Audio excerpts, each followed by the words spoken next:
آسان ہو جاتا ہے جب ان کے لیے جہاں پہ سفارشی، جہاں پہ کرپشن کی آپ بات کرتے ہیں، جب ملک میں انویسٹمنٹ آئے گی تو آپ ٹرپل ڈاؤن افیکٹ دیکھیں گے، پوری اکانومی اس چیز سے فائدہ اٹھائے گی.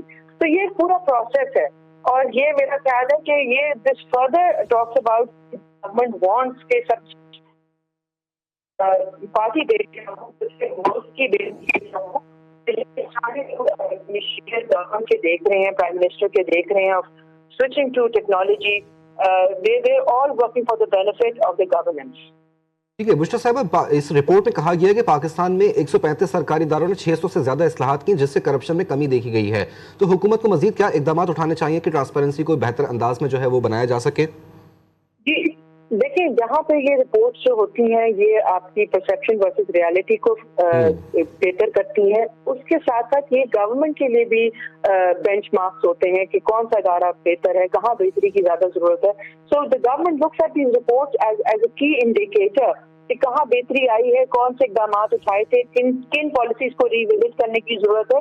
سو we look at it from a different perspective. لیکن لوگوں کے لیے جو رپورٹس ہیں یہ ٹرسٹ فیکٹر بلڈنگ کے لیے ہوتی ہیں، تو ان کو دو طریقے سے دیکھا جا سکتا ہے. تو یہ ہمارے لیے بھی دیز آر گڈ انڈیکیٹرز کہ ہمیں پتہ لگے کہ کون سی چیز ہماری کہاں پہ کس ادارے میں بہتر ورک کر رہی ہے اور کہاں بہتری کی ضرورت ہے. ٹھیک ہے بشرا صاحبہ، میں آپ سے یہ بھی کامنٹ لینا چاہوں گا کہ ماضی کے اندر جو حکومتیں رہی ہیں ان کی جانب سے جس طریقے سے کرپشن کی گئی ہے اور ان کے کیسز اب سامنے آ بھی رہے ہیں، تو اب اس حکومت کی کتنی بڑی یہ کامیابی ہے کہ ٹرانسپیرنسی انٹرنیشنل جو ہے وہ خود اس چیز کو رپورٹ کر رہا ہے کہ اب جو ہے وہ کرپشن کے اندر واضح طور کے اوپر کمی دیکھی جا رہی ہے ریفارمز ہونے کے بعد؟ دیکھیے بالکل یہ جو رپورٹس ہیں these are a good indicator کہ یہاں پہ پاکستان فرسٹ کی بات ہو رہی ہے، دا کنٹری کمز فرسٹ کی بات ہو رہی ہے، یہاں پہ کسی بھی پارٹی کو oblige نہیں کیا جا رہا. اگر آپ یہ انٹینشن آف دا گورنمنٹ کو دیکھنا چاہیں تو آپ یہاں سے اندازہ لگا سکتے ہیں کہ جب آپ سب کچھ ڈیجیٹلائز کرتے ہیں تو آپ کے ہاتھ میں کچھ بھی نہیں ہوتا، پھر آپ اپنی پارٹی کو کسی طرح سے بھی فیسیلیٹیٹ نہیں کر پاتے.